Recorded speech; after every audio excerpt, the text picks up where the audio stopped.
Olá, boa tarde, seja muito bem-vindo à nossa live Vamos Agir. Hoje, quarta-feira, 5 de agosto de 2020. Eu sou Cliff Vilar e hoje recebo aqui Larissa Araújo Lins, presidente e fundadora da AdSkill Consultoria, AdSkill Digital, consultora empresarial, coach, professora executiva e especialista em desenvolvimento do mundo corporativo. Larissa, muito obrigado aí pela sua presença. Eu que lhe agradeço aí pelo convite, é um prazer estarmos juntos. Muito obrigado, Boa tarde Larissa. a todos. Muito obrigado, muito obrigado. Recebo também aqui a minha professora, minha amiga Socorro França, secretária de Proteção Social, Justiça, Cidadania, Mulheres e Direitos Humanos do Estado do Ceará. Bom dia, professora. Oi, querido, boa tarde, né? Que Deus o abençoe, feliz em lhe ver aí tão bem, brilhando e fazendo um excelente trabalho de informação. Muito obrigado, muito obrigado. Antes de começar esse papo, você que está nos assistindo, eu quero lembrar que as lives do Vamos Agir estão nas redes sociais do Povo Online e da Fundação Demócrito Rocha. Isso através do YouTube, do Facebook e do Twitter. Você também pode e deve participar através das nossas redes sociais, postando a sua dúvida com a hashtag Vamos Agir. E assim poderemos ler sua pergunta aqui e contamos com a sua participação. Hoje o nosso debate é sobre a mulher no mercado de trabalho. Eu vou começar aqui com a professora Socorro França. Professora, como é que a senhora enxerga esse processo de evolução? Isso é, hoje a gente tem passado por várias fases desse processo do empoderamento feminino, certo? Isso a gente tem aqui no Brasil desde a questão do voto feminino, que aconteceu ainda na década de 1930, até hoje a mulher tem galgado espaços cada dia mais importantes. Como é que a senhora enxerga essa evolução? E se esse período agora da pandemia, isso de uma certa forma, isso contribui com esse processo evolutivo ou isso causa um retrocesso? Olha, nós tivemos várias e várias evoluções. Se nós não observarmos, inclusive, porque não dá tempo da gente falar, mas nós temos várias constituições e que, na realidade, não existia absolutamente nada que houvesse, que nos dissesse que era necessário que todos fossem iguais perante a lei. Apenas quando chegamos na Constituição de 1946, que já foi mais democrática, começamos a ver que não havia restrição na questão de sexo. Então, foi importante esses avanços, até que nós chegamos à Constituição de 88, que foi um marco divisor de tudo isso, pois proibiu, e vem, obviamente, proibindo que haja, mesmo no mercado de trabalho, uma vedação total com relação à questão salarial, como determina o artigo 7º da Constituição. Mas você falou muito bem, nós só conseguimos capacidade plena a partir de 1962. Até 1962, o antigo Código Civil, que era de 1916, considerava a mulher incapaz. A mulher só poderia pedir ou solicitar um emprego se fosse com a anuência do marido ou do pai. A mulher não podia praticar nenhum ato na vida civil. Gente, isso é recente, é de 62 para cá. Então, a evolução, eu creio que tenha sido muito forte.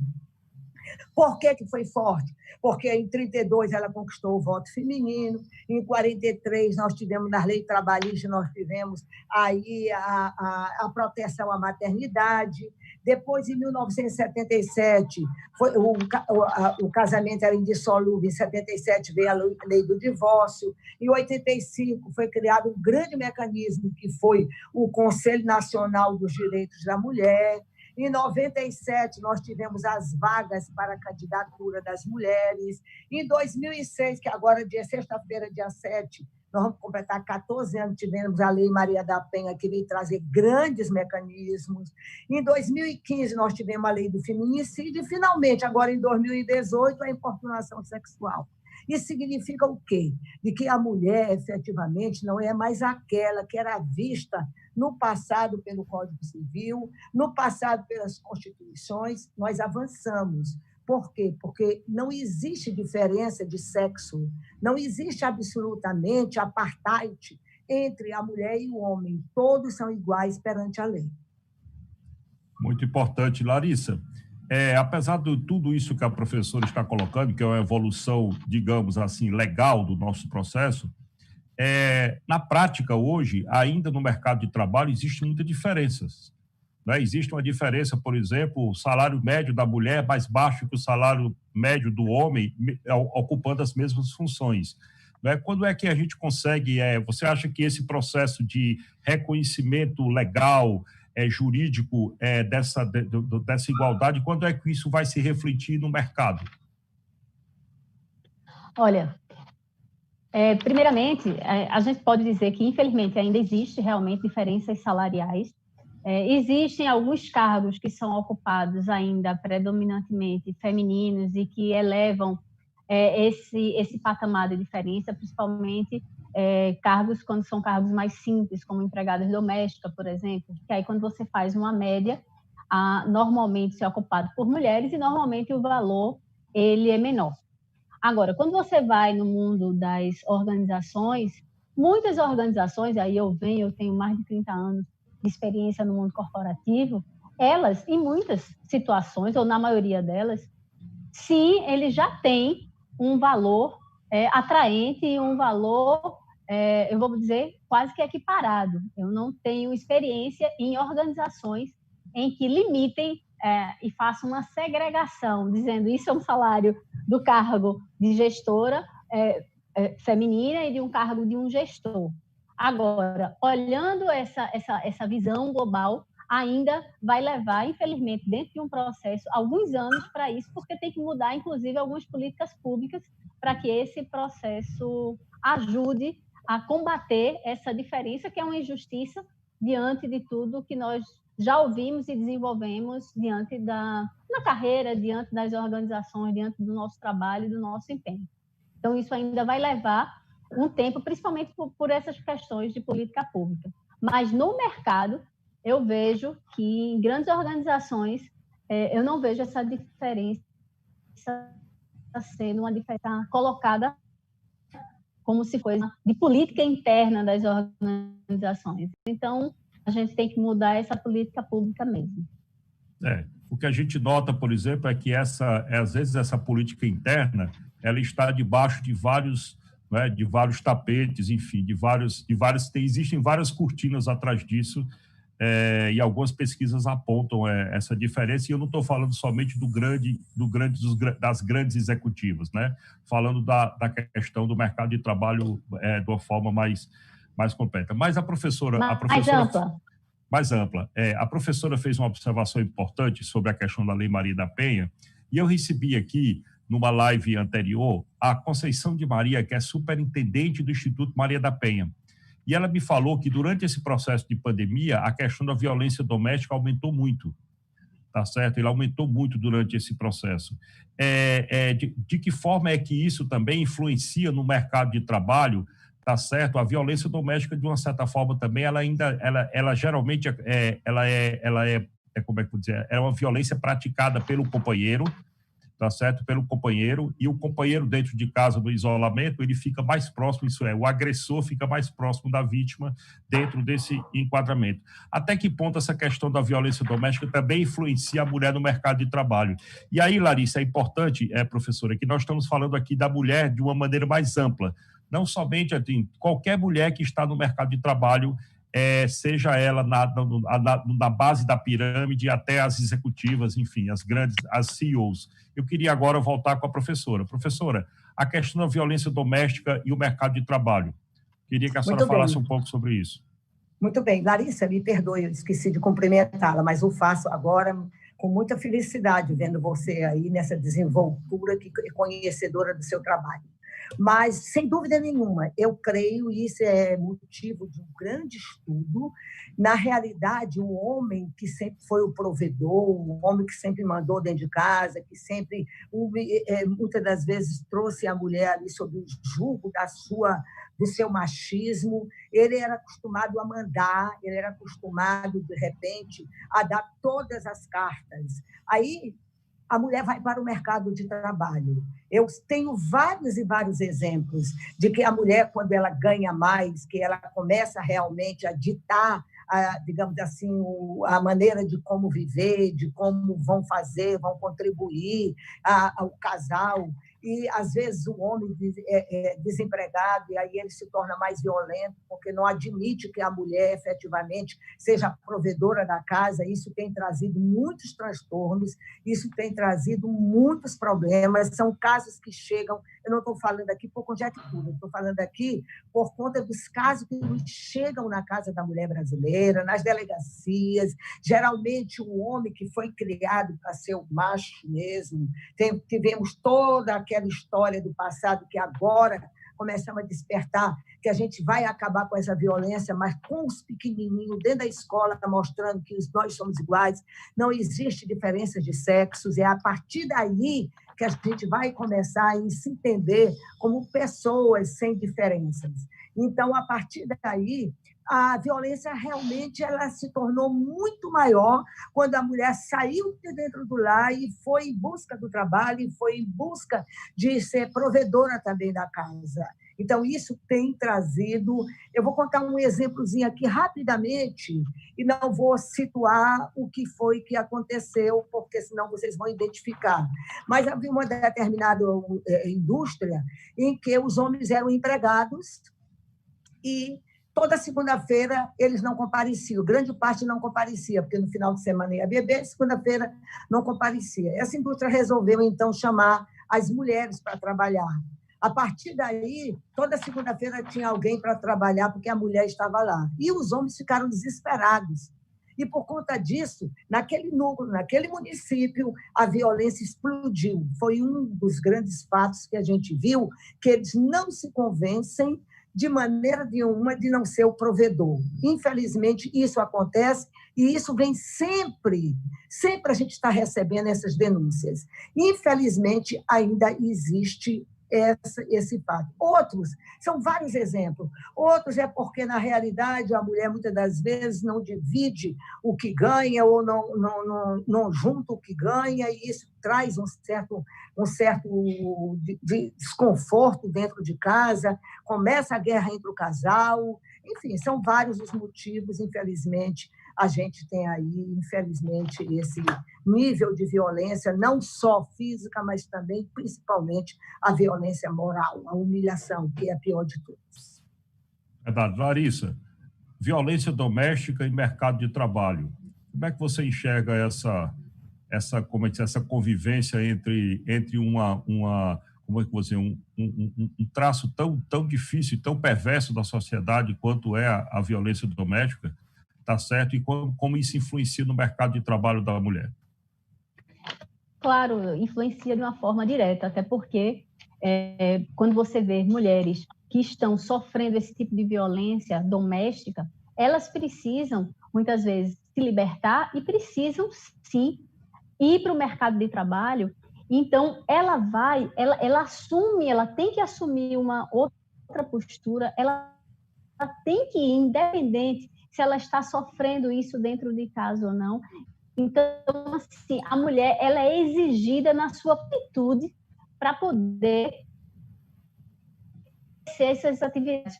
Essa penalização em relação a todo o processo de violência penaliza, inclusive, no seu processo de desenvolvimento, porque muitas vezes separa questões pessoais e profissionais, mas quase isso não existe. Isso nós somos um ser único.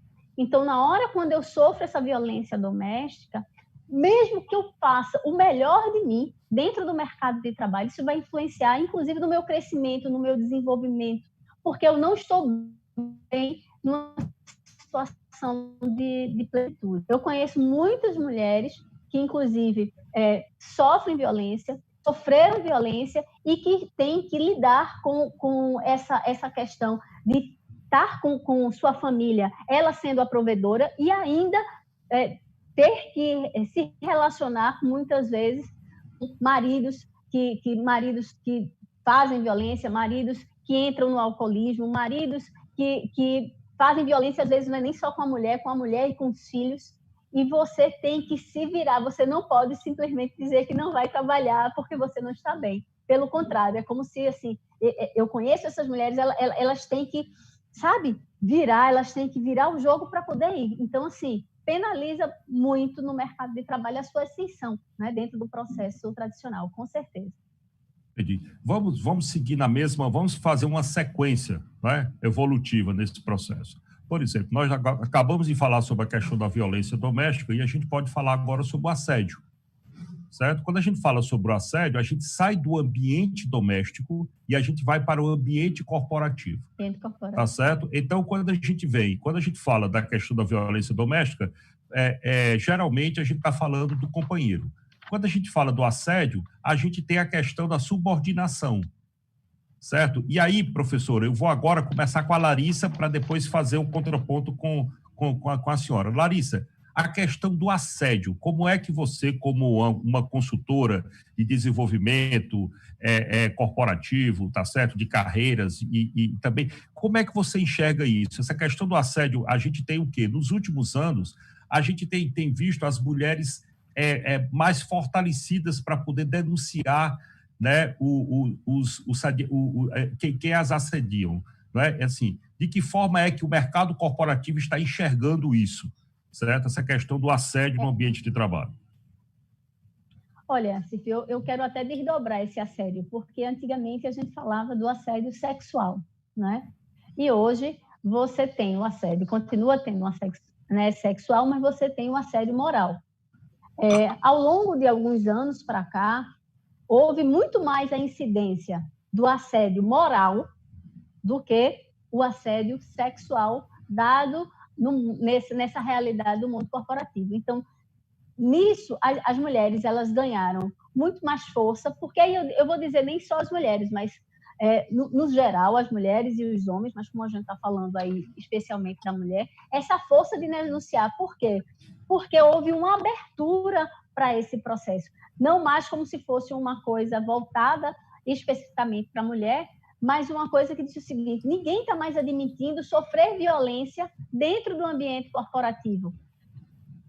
Seja por violência com gritos, seja com violência com desrespeito, seja com violência com humilhação. Então, a mulher ela está muito mais fortalecida dentro desse ambiente e está colocando isso, inclusive, em xeque.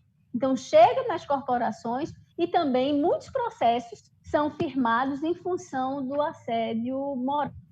Ele está sendo assim, muito mais crescente ao longo desses anos do que o próprio assédio sexual dentro das organizações. Pelo menos fruto dessa minha vivência dentro desse ambiente, a gente vê isso hoje com muito mais frequência. Professora, o assédio é uma extensão do machismo, né? É uma extensão desse processo de poder do homem que não aceita também a mulher no seu papel, nesse papel no mercado de trabalho também, mas também tem muito a ver também com essa questão da nossa formação, a formação que é feita dentro, né, assim, sempre de ter aquela imagem de que parece que a mulher que está trabalhando está disponível, tá certo? Exatamente. Então, assim, existe uma deformação disso, né? Como é que a senhora enxerga isso? A senhora, agora eu vou dizer, como um agente público também, como uma secretária, uma pessoa que tem uma vivência em várias áreas disso e trabalha muito a questão da mulher, como é que a senhora enxerga essa questão do assédio da mulher no mercado de trabalho? Graças a Deus, aí vou ver a dicotomia que foi feita aqui pela Larissa. Graças a Deus, na questão do assédio sexual, em 2018, nós temos a lei que criminaliza ato libidinoso, que é a lei da importunação sexual. Porque isso já vem de muito tempo, isso já é uma coisa que eu sempre fui colocando aqui na legislação, mas na realidade, o costume que se tinha do passado, e ele veio sendo enraizado nos filhos, e veio de geração em geração, e de repente, hoje, a mulher não só ela é sujeito de direito, como o homem também, todos nós somos sujeitos de direito e temos, sem dúvida nenhuma, nossa força garantida através das legislações. E a questão do assédio sexual, ele é hoje, infelizmente, embora a gente tenha toda uma trajetória de leis, toda uma conquista, mas, infelizmente, ainda existe. Você viu agora, recentemente, inclusive, o que está acontecendo aí com garotas, com filhos, com netos da gente, infelizmente, dentro das próprias escolas, a gente tem que abrir os olhos para isso, a gente tem que mostrar que, efetivamente, isso existe. Eu sempre digo que é igual a droga, que a gente bota debaixo do tapete e diz que não existe. Existe. E a gente tem que dialogar isso, a gente tem que discutir isso. Graças a Deus, essa questão da importunação sexual veio minimizar.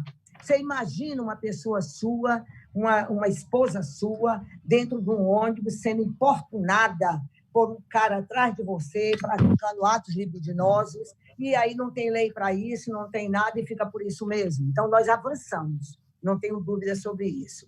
Agora, o assédio moral também, a Larissa se ouve muito bem, porque ele existe realmente. Muitas das vezes diz, não, é porque é mulher, isso aqui não tem. Será que ela tem coragem de debater? Será que ela tem coragem de fazer um júri? Será que ela tem coragem? Não sei se é porque eu sempre desafiei minha vida, fui promotora de justiça há mais de 40 anos, e sempre fiz júri na vida, sempre lutei muito na vida, e nunca deixei, e nunca permiti que absolutamente houvesse distinção. Eu acho que a gente tem que se empoderar dessa forma, através do conhecimento, mostrando que existe efetivamente o respeito às pessoas, nós somos iguais. Eu ainda há pouco você fez uma pergunta, e eu passei, porque é muita coisa para se falar, e talvez o tempo seja muito pequeno, sobre a violência doméstica e o mercado de trabalho. Nós temos vários cursos, nós temos uma autonomia econômica dentro da Casa da Mulher brasileira. E nós temos muitos cursos. As mulheres que foram violentadas lá dentro, elas fazem um curso. Quando ela termina o curso, ela recebe o material de trabalho dela. E eu vi depoimento de dezenas de mulheres dizendo, agora eu vou ser designer de sobrancelha, vou ganhar meu dinheiro, vou sustentar meus filhos e não vou mais morar com aquele homem que me batia todo dia. O que foi isso, gente? A autonomia econômica dela. Ela realmente quebrou os grilhões, ela se capacitou, ela foi para o mercado de trabalho. Então, é isso que efetivamente falta, porque no meu tempo, e olha que eu não sou muito velha, para não dizer o contrário, mas no meu tempo, a mulher só podia estudar até o curso normal para ser professora. Para fazer direito, eu tive que desafiar tudo. Então, foi há pouco tempo, gente. Então, a gente vem de uma geração em que a mulher, o pai dizia, eu estudei flores, eu estudei bordado, eu estudei um monte de coisa para ser esposa. Aí você vê como isso é recente. Então, aos poucos, a mulher começou a ver que o campo está aberto aí para todos nós. E, porventura, daqui a algum tempo, talvez a gente não esteja mais nem debatendo isso. Talvez a gente esteja debatendo já outros valores. Mas eu creio mesmo que, com tudo isso que está sendo debatido aqui, está sendo discutido aqui, e com a legislação que veio, e com o conhecimento e o reconhecimento dos direitos, aí a gente realmente cresceu bastante. E é importante o que vocês estão colocando aqui, porque esse é um tema que ele transborda muitos outros temas. Por exemplo, a questão da comunicação, a questão do marketing, da publicidade, tá certo? Então, o que é que a gente observava? O marketing, a publicidade, ele, de uma certa forma, ele pode reforçar uma visão. Isso é, no Dia das Mães, dê uma máquina de lavar para a sua mãe. Tá certo? Então, assim, sempre tem aquela história, sempre tem aquela questão do Dia das Mães, enfim, tem todo o nosso processo. O que é que a gente está observando? Assim também como nas propagandas de bebidas, você tem o quê? Você tem as mulheres nas praias, né, corpos seminus, enfim, não estou fazendo aqui um julgamento moral, eu estou simplesmente traçando a forma que a sociedade, que o mercado enxerga o corpo feminino, como se diz hoje. Certo? Mas é muito importante saber o seguinte, por exemplo, nós tivemos agora um anúncio, uma campanha publicitária da Natura, certo? E nessa campanha publicitária da Natura, uma mulher trans, ou não sei como é que se diz, se é um homem trans ou uma mulher trans, ele foi homenageado como Dia dos Pais. Né? Chamaram o Tammy Gretchen para poder fazer isso. Quando a gente traz uma discussão como essa, a gente está trazendo a questão da autonomia de decisão que o indivíduo tem, que inclui a mulher, inclui o público LGBT, que inclui a pessoa gorda, né, que também está se discutindo muito a questão da gordofobia, tá certo? Que inclui também as questões raciais.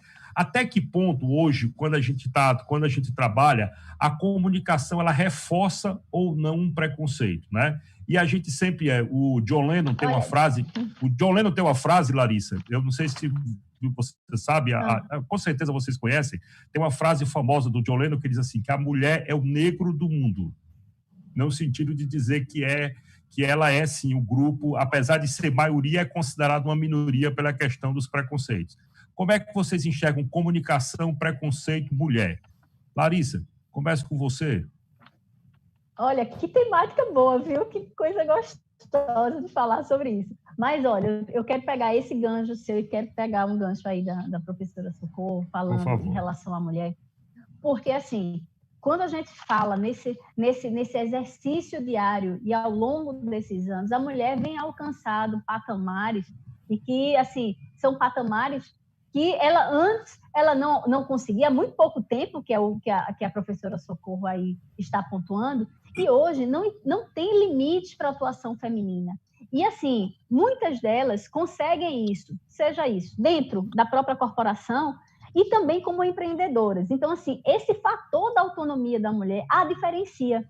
Por quê? Porque ela não fica, por exemplo, dentro de uma residência, à medida em que ela tem uma autonomia, sofrendo tipos de abuso. Então, essa autonomia feminina dá a ela uma força, porque a mulher, muitos dizem que a mulher é fraca, na realidade a mulher é forte, a mulher ela tem uma força única, que assim, nos diferencia, porque nós somos múltiplas, nós, assim, se a gente está com problema dentro de casa, como sofre uma violência, ao invés da gente ficar chorando, sentindo dor, a gente tem que se posicionar, ir para frente e trabalhar, para poder trazer sustento para dentro de casa.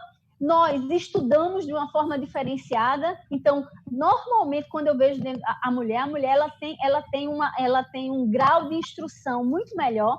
Ela não se limita ao que faz, ela está sempre estudando, então ela tem um nível diferenciado. Ela abraça as coisas com muita força. Então, o que ela faz, ela é comprometida. Então, eu acho que você colocou nas segundas-feiras para essa mulher estável, porque ela se compromete com o que ela faz. E faz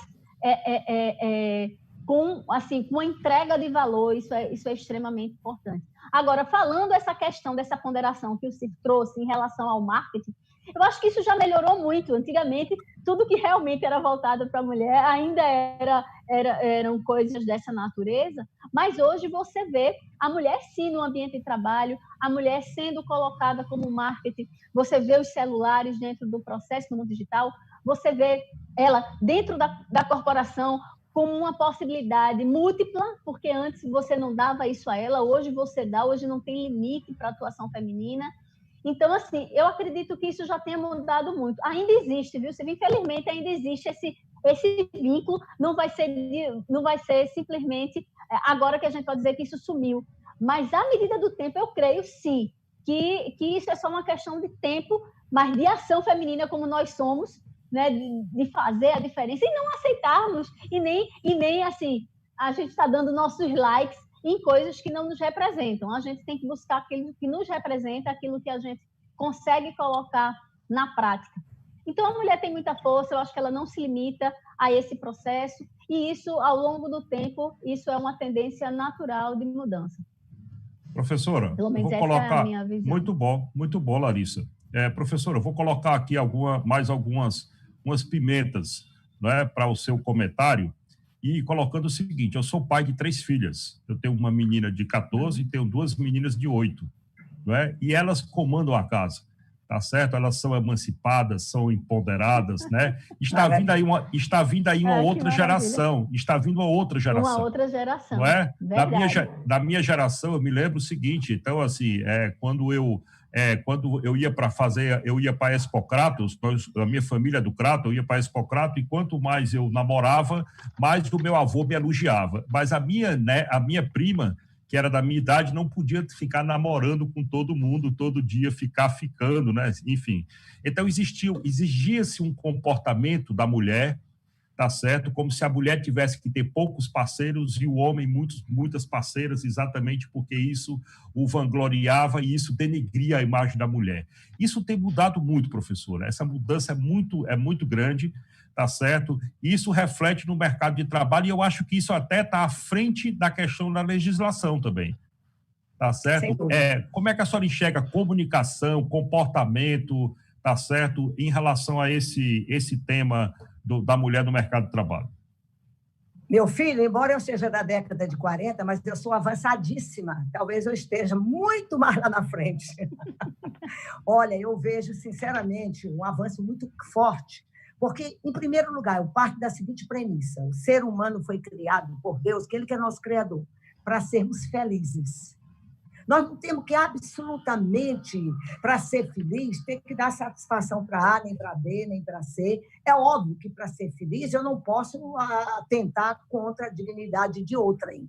Mas, dentro daquilo que me é permitido ser feliz, é óbvio que eu vou buscar essa felicidade. Na questão do marketing, como você falou aí, eu acho que nós já adiantamos muito e o grande momento de crescimento foi o Código de Defesa do Consumidor, quando ele mostrou o que é que uma propaganda efetivamente quer dizer, que muitas das vezes era desvirtuada as propagandas, ela não tinha o objetivo. O Código de Defesa do Consumidor chamou todo mundo e disse: você tem que dizer o que é que você quer com aquilo que você está colocando para o público.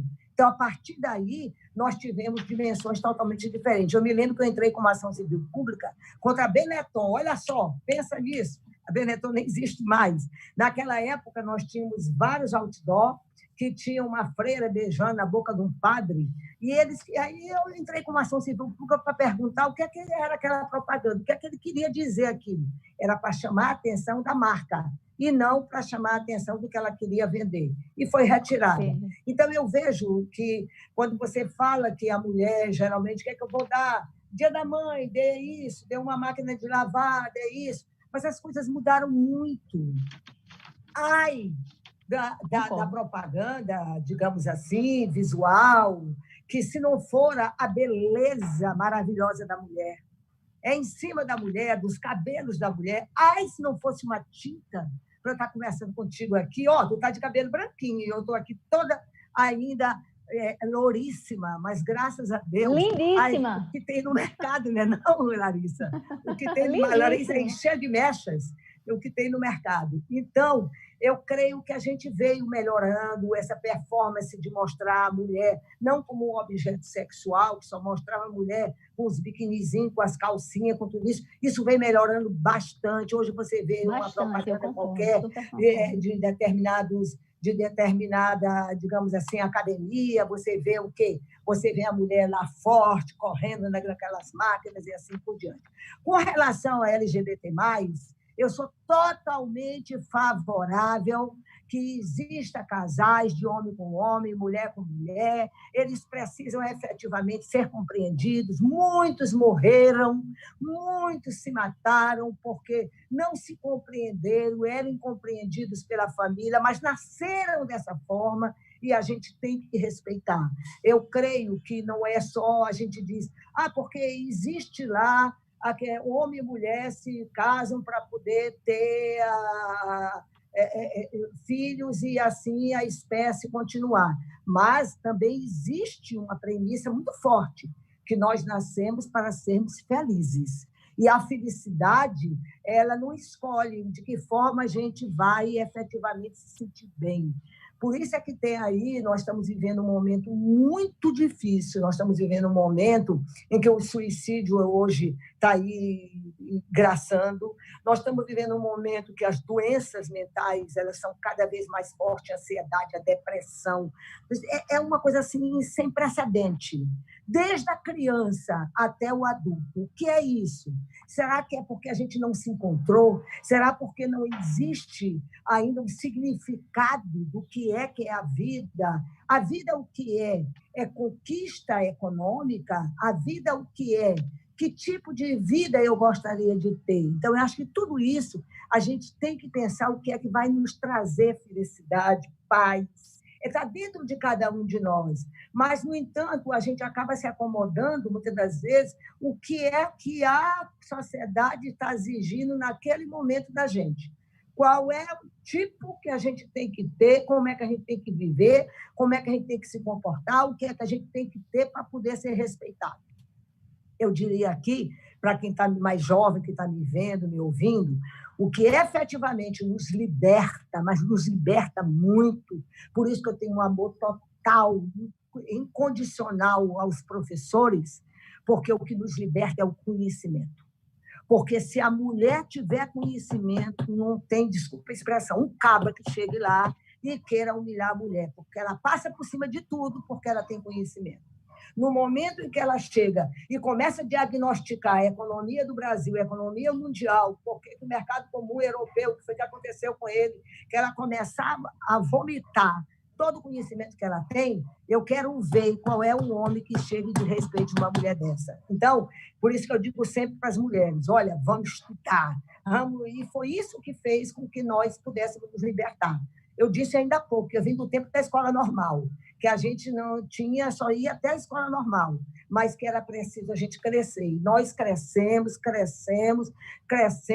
Hoje o professor tem mestrado, tem PhD, o professor foi longe, foi muito mais longe, e todas as áreas, todas foram longe, e estão aí as mulheres. Quando a gente fala nessa expressão que todo mundo já não aguenta mais, que é empoderada, significa isso.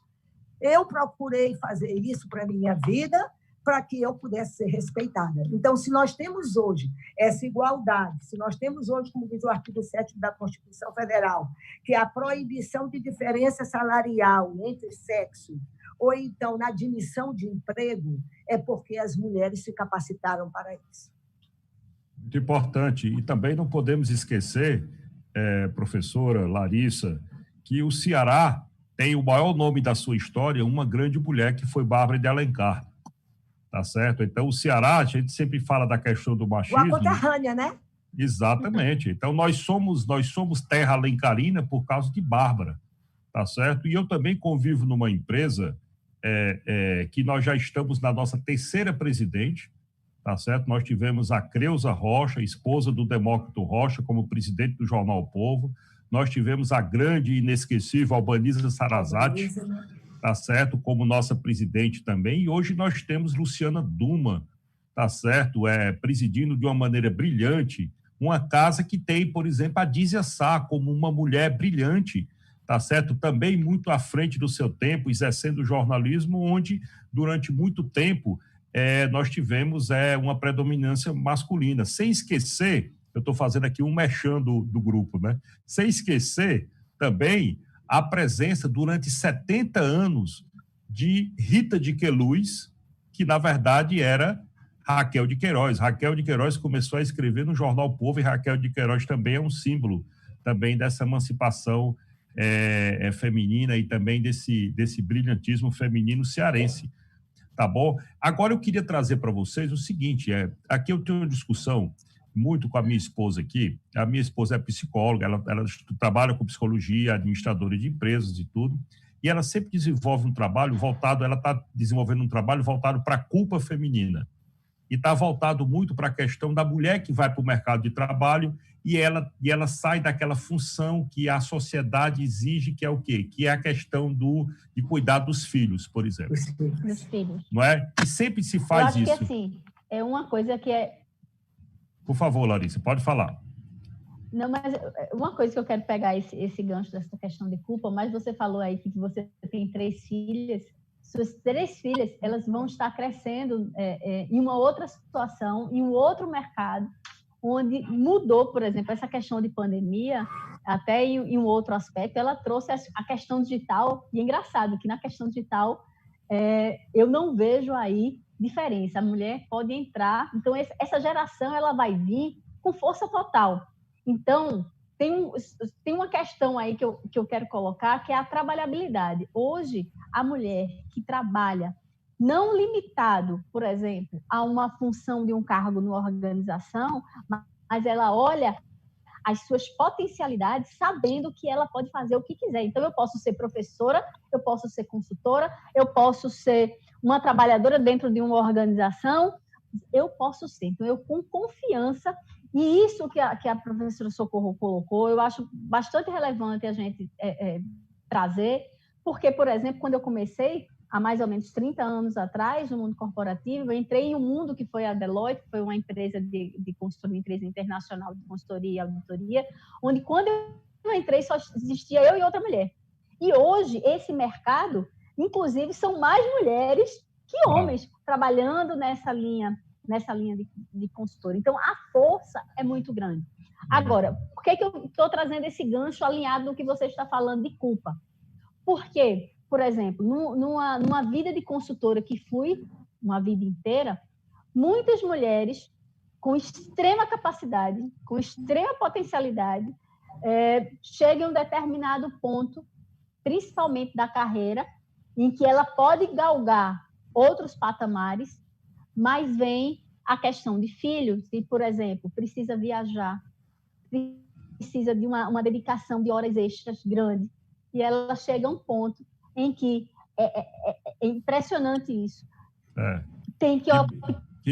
Que mesmo com a informação que ela tem, mesmo com a informação e a formação que ela tem, existe essa questão da culpa. Eu estou trazendo por aspecto psicológico, professora.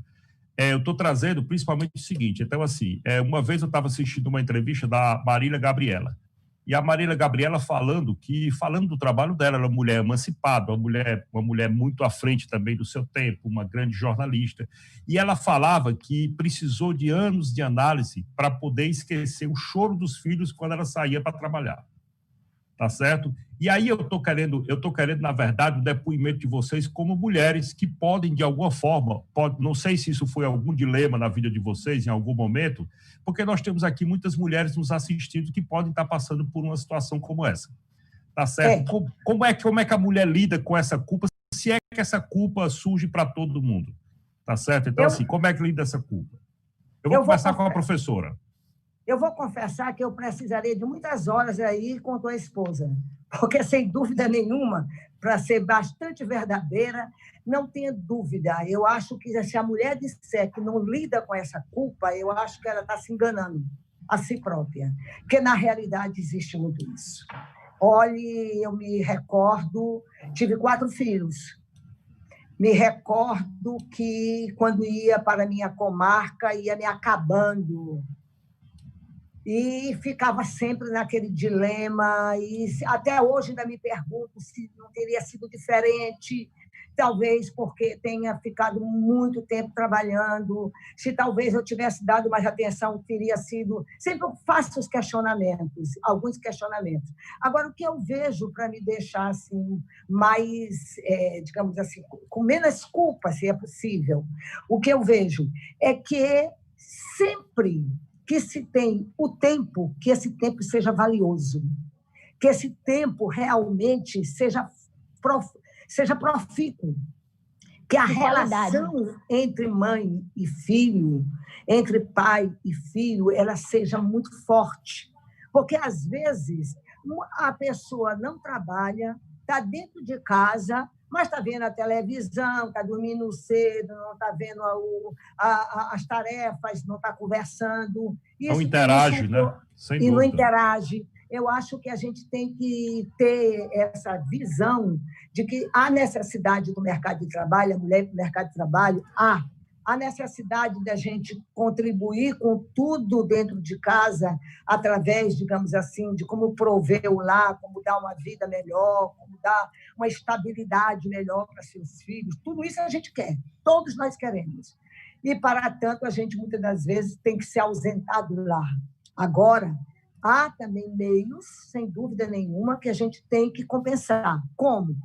Com mais compreensão, com mais ternura, com mais amor, ouvindo mais, aconselhando mais, não perdendo um minuto sequer do seu tempo para compensar isso. Mas eu te confesso que até hoje eu me pergunto se não teria sido diferente se eu, porventura, tivesse muito mais tempo junto deles. Eu não tenho isso, eu sou muito clara, sou muito... Agora, eu creio que o exemplo edifica. Muitas das vezes, eu tenho certeza que edifiquei alguns deles, viu? Muito Era o que eu importante. tinha para colocar. Larissa, e a sua culpa, Larissa? Ela existe, não existe? Como é que você lida com isso? Olha, deixa eu dizer, eu tenho um filho, que se chama Isaac, e que ele tem 2 anos e 10 meses. Então, quando eu vou trabalhar, ele olha para mim e faz: não quero que você trabalhe não, mamãe, me puxa e chora, fica aqui comigo só um pouquinho. Quer dizer, então, isso é um processo que é um dilema que quem é mãe e quem é mãe presente, acho que vai sempre carregar. Mas o que é que acontece hoje é que o mundo ele está aberto para várias possibilidades. Você não tem mais, como antigamente, de escolher necessariamente entre trabalhar 12 horas ou trabalhar numa carga horária total ou ficar 100% com os filhos. Então, esse mundo que está se abrindo, eu acho que essa é uma grande mensagem que eu quero trazer aqui, ele está se abrindo para várias possibilidades. Hoje, inclusive, o mercado de trabalho está olhando para a mulher com outras possibilidades, com horários flexíveis, tá certo? Justamente para poder se adequar dentro dessa realidade, porque é uma realidade feminina. Não adianta a gente olhar e dizer que isso não é uma realidade feminina. Então, como é que a gente pode se adequar? Essa questão de home office é uma outra grande oportunidade. Quando você fala aí dessa pandemia, uma coisa que já era realidade, mas não era uma realidade tão vultosa, trouxe assim vários questionamentos para as organizações. Então, a gente pode sim investir nessa questão de home office. Então, a mulher tem muito a ganhar dentro desse processo. Essa própria temática que eu trouxe da trabalhabilidade, quer dizer, que eu posso ser várias coisas dentro desse ambiente, inclusive mãe com qualidade, com exemplo, sendo efetiva e compartilhando com meu filho, mas ao mesmo tempo fazendo e entregando com valor dentro das organizações. Então, assim, hoje o mercado está trazendo várias alternativas e assim, sem ser uma coisa fechada, ou uma coisa ou outra, né? Então, esse é o mundo que eu acredito que as mulheres têm que trabalhar. Essa visão mais sistêmica, essa visão mais múltipla. E as organizações enxergarem esses aspectos e trabalharem isso, como creches de qualidade, né? Olhar essa questão de horário. Tem umas que têm um horário mais reduzido, por exemplo. Eu trabalho, faço uma coisa mista. Eu tenho home office, mas eu também trabalho fisicamente, presencial. Então, essas flexibilidades hoje, tanto os profissionais, as mulheres estão enxergando isso como uma possibilidade melhor de que eu ter que optar em largar meu trabalho e ficar com meus filhos, como as organizações, muitas organizações hoje, elas olham com esse olhar mais humano e de propósito para as mulheres. Isso é o que, assim, tem sido muito, muito positivo ao longo desses anos para cá. Muito bom. Vale super a pena. Muito bom, Larissa. Bem, gente, nós estamos chegando aqui no final da live, mas eu queria fazer uma última provocação para vocês. Eu sempre falo o seguinte: quando a gente tem que destacar um determinado segmento da sociedade, na verdade, existe também um processo de discriminação por outra via. Tá certo? Então, quando a gente tem que ter uma delegacia da mulher, não existe a delegacia do homem. Na verdade, nós temos que ter uma delegacia que atenda a todos. Todas as delegacias têm que estar preparadas para poder atender a mulher, por exemplo. Quando a gente começa a fazer esse tipo de segmentação, exatamente é porque a sociedade não tem um amadurecimento ainda completo a respeito disso. E eu queria fazer uma pergunta para vocês. Como é que vocês enxergam essa questão do pós-pandemia? Não é? Eu tenho uma implicância com essa expressão novo normal, tá certo? Esse isolamento que a gente está passando, a gente está refletindo sobre vários valores, tá certo? E eu queria fazer uma pergunta pessoal para vocês. Não é? Eu queria perguntar para a Larissa, qual é a Larissa que está surgindo pós-isolamento? Né? Qual foi a Larissa que entrou no isolamento e qual é a Larissa que está saindo desse isolamento? E depois também eu gostaria de saber qual é essa nova Socorro França que está surgindo aí depois de um período de pós-pandemia, enfim, nós estamos passando por todo um processo de mudança na vida de todo mundo. Eu gostaria de começar com a nova Larissa, tá certo? Eu gostaria de que vocês podem inspirar muitas mulheres aqui, muitos homens também. Larissa, com você. Para mim, eu acho que esse período de pandemia foi um período em que eu tive que, inclusive, a possibilidade de vivenciar mais com minha família, com meu marido, né, com meu filho, com meus filhos, porque eu tenho mais 2 de coração. Então, assim, a gente teve essa oportunidade de estar mais próximo e ver coisas que são essenciais e o que não são essenciais. Então, por exemplo, a diminuição do consumo, acho que isso foi uma coisa muito pertinente. Você vê que você pode ser feliz com bem menos, né? Então, eu acho que isso foi muito oportuno. Eu já tinha o valor da família, eu acho que família, para mim, realmente, ela fala muito como ser. Então, eu tive essa benéfice de poder compartilhar. Então, eu saí muito mais assim, o que é que realmente é essencial? Então, dentro desse novo normal, você falou aí do novo normal, mas, por exemplo, teve até uma Cortella falando que, na realidade, em todo momento, nós somos diferentes. Se a gente voltar alguns anos para trás, à medida em que a gente vai tendo novos cenários de mercado ou novos acontecimentos, a gente vai crescendo e a gente vai mudando. Então, esse foi um fato de uma mudança. Então, se a gente quer chamar de novo normal, mas é um processo que, na realidade, flui. A questão é que ele teve uma dimensão muito ampla, ele teve uma dimensão, como já está dizendo, pandemia, foi uma dimensão global. E aí afetou o mundo inteiro. Então, já mostra que estamos em uma outra realidade. Então, essa integração, eu vou lhe ser bem sincero, eu acho que o mundo digital, ele passou a ter uma conotação, uma força muito grande, com possibilidades assim muito vastas. A gente está aqui no mundo da live, mas hoje muita gente está aí trabalhando, vendendo seus produtos, interagindo com a sociedade através das redes sociais. Então, acho que isso foi muito forte. Então, o que eu digo que eu saí mais fortalecida com família, sim, fortalecida como mulher, fortalecida como profissional e fortalecida em múltiplas formas da gente estar juntos e estar no mercado. Então, hoje, não se limite. Hoje, você tem um mundo, literalmente, nas suas mãos.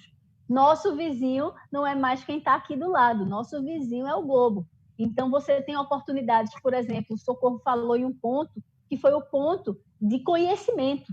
E eu super concordo. Você quer se diferenciar, você tem que conhecer. Você tem que se aprofundar, você tem que ter competência e você tem que ter segurança em você mesmo. A força feminina, ela vem de dentro para fora. Então, também não adianta você conhecer se você não se empoderar disso, você não saber que você é. Então, o que eu digo para você nesse novo normal, que é o que acontece cotidianamente com a vida da gente, à medida em que vai se colocando novos acontecimentos, a gente tem que aprender com eles e tem que fazer do limão uma limonada. Então, o que estamos fazendo aqui é um limão, uma limonada. Então, eu ofereço aí esse suco aí de limão para vocês, porque com certeza a gente faz e gira e muda e agrega valor onde quer que nós estejamos. Você Muito tem que bom, confiar Larissa. em você. Muito bom, Larissa. Professora, eu aprendi muita coisa durante esse processo de pandemia. Também eu ressimbolizei várias rotinas que eu não tinha nem noção, né? Rotinas domésticas mesmo. Mas eu acho que o que mais mudou na minha vida foi, por exemplo, eu acho que eu aumentei a minha percepção do coletivo, certo? Eu acho que o coletivo entrou na minha vida de uma maneira muito mais forte. A minha sensação de coletivo, que eu acho que tem a ver com o que Larissa falou a respeito do meu vizinho ser o meu vizinho global. Mas eu gostaria de conhecer também a nova Socorro França, a Socorro França que surge agora depois desse processo. A nova Socorro França continua normal. Veja só, eu vivia muito preocupada com a questão desse binômio tecnologia e inovação. E digo, meu Deus, a gente hoje não dá mais, não liga e não conversa mais com alguém, uma amiga da gente está fazendo aniversário. Aí pega o WhatsApp, feliz aniversário, bota um bolo e manda. Aí aquela coisa estava muito distante. O que é que eu senti agora? Uma aproximação muito forte das pessoas. Parece que elas começaram a se humanizar, parece que começaram a se amar mais, dar mais valor, se ligar, conversar. E gente que eu não via há 10 anos, 20 anos. Aí, como é que tu tá? Eu estava até com medo assim, de já estar com o prognóstico, eu já estava morrendo.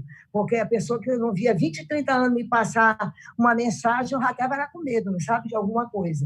Então, o que eu sinto, que é efetivamente o que veio com a grande lição. Em primeiro lugar, a Larissa já respondeu, é esse colóquio familiar. Isso foi fantástico, porque uniu mais, se aproximou mais, dialogamos mais, interagimos mais. Isso realmente vai mudar muito, no mundo inteiro. Segundo lugar, o cuidado e o zelo que a gente vai ter muito mais com a nossa vida, porque a vida é um presente. Quem nos criou foi Deus. Ele pede que a gente tome conta da nossa vida. E, às vezes, eu fico com tanta pena quando eu vejo tanto jovem, usuário de drogas, acabando com a sua vida, fazendo da sua vida praticamente um nada. E eu digo assim, puxa, agora nós vamos dar muito mais valor à nossa própria vida, porque nós vamos cuidar da nossa saúde. Eu acho que isso aí realmente vai mudar. Eu creio. E eu, pelo menos, pretendo que assim seja. E a Larissa também já disse, dá muito mais valor naquilo que você faz.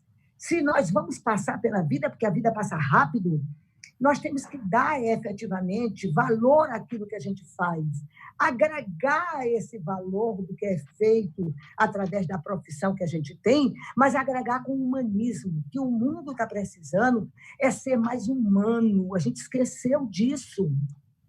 A gente esqueceu que o desenvolvimento humano ele arrasta todo outro tipo de crescimento, mas é preciso primeiro cuidar do homem para que ele possa cuidar do crescimento. Aqui no Brasil e no mundo inteiro era diferente. Primeiro crescia para depois olhar o homem. Aí o homem começou a adoecer. Por isso que eu creio que, depois de tudo isso que aconteceu, basta que a gente veja das crises que nós tivemos no passado, você veja aí da gripe espanhola, de muita coisa que veio acontecendo através de várias crises sanitárias que nós tivemos. O mundo foi evoluindo, as pessoas foram investindo mais em pesquisa. Eu creio que agora, mais do que nunca, as universidades vão receber recursos para incentivar as suas pesquisas, porque ela vai ter que trabalhar com o ser humano. Então, muita coisa vai mudar em torno do ser humano. É isso que eu vejo após a pandemia. Com a graça de Deus, a gente vai ter um olhar diferenciado para o ser humano. Eu creio que seja isso. Muito obrigado. Bem, gente, chegamos ao final da nossa live de hoje. Você quer falar, por favor? É só uma coisa que eu achei muito bacana nisso e que aí eu achei que vale a pena ressaltar, que as organizações também tiveram que se posicionar do cuidar das pessoas. Quer dizer, quem são as pessoas que merecem cuidado, que merecem ser afastadas, precisam ser afastadas, quem a gente precisa cuidar para não adoecer. Então, assim, esse cuidar e não administrar, eu acho que veio isso muito forte, foi muito, muito bacana, também nas organizações. Muito importante, Larissa. Viu? Muito importante a sua intervenção.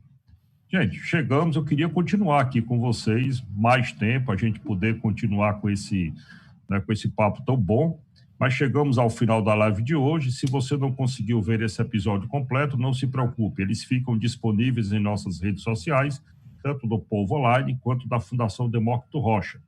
Aproveite também para conferir as nossas últimas lives. Eu agradeço mais uma vez aqui a presença de Larissa Araújo Lins, presidente e fundadora da ADD Skill, consultoria e skill digital, consultora empresarial, coach, professora e executiva, especialista em desenvolvimento no mundo corporativo. Muito obrigado, Larissa. Foi um prazer te conhecer. Depois eu quero convidar você para que a gente tenha outros momentos como esse. Tudo bem? Para mim vai ser um grande prazer. Obrigada por suas colocações, pela agregação de valor. E também quero agradecer, se eu puder, aí a Socorro, por favor, que é uma figura. Socorro, um prazer enorme conversar com você. Que bom, parabéns pela sua trajetória. Né? Os seus filhos têm que ter muito orgulho da mãe que tem, viu? E o caçula já tem 44 anos. É isso mesmo, Viu? Bem, agradeço aqui a minha professora, Socorro França, uma mulher inspiradora, uma mulher que inspira gerações aqui no Ceará, né? Secretária de Proteção Social, Justiça, Cidadania, Mulheres e Direitos Humanos do Estado do Ceará. Muito obrigado, professora, pela sua presença. Você sabe que aqui o povo é sua casa, certo? Você sabe o quanto a gente admira e respeita a sua trajetória. Muito obrigado pela sua presença. Eu que agradeço. Contamos com você para agir. Nós voltamos na próxima quarta-feira e, se puder, fique em casa. Eu encerro aqui com uma frase de uma grande ativista, filósofa norte-americana, Angela Davis. Eu não estou aceitando as coisas que eu não posso mudar. Eu estou mudando as coisas que eu não posso aceitar. Então, boa tarde, tudo de bom. Fiquem em casa, se cuidem, tá bom? Um grande abraço. Obrigada. Um grande abraço para todos.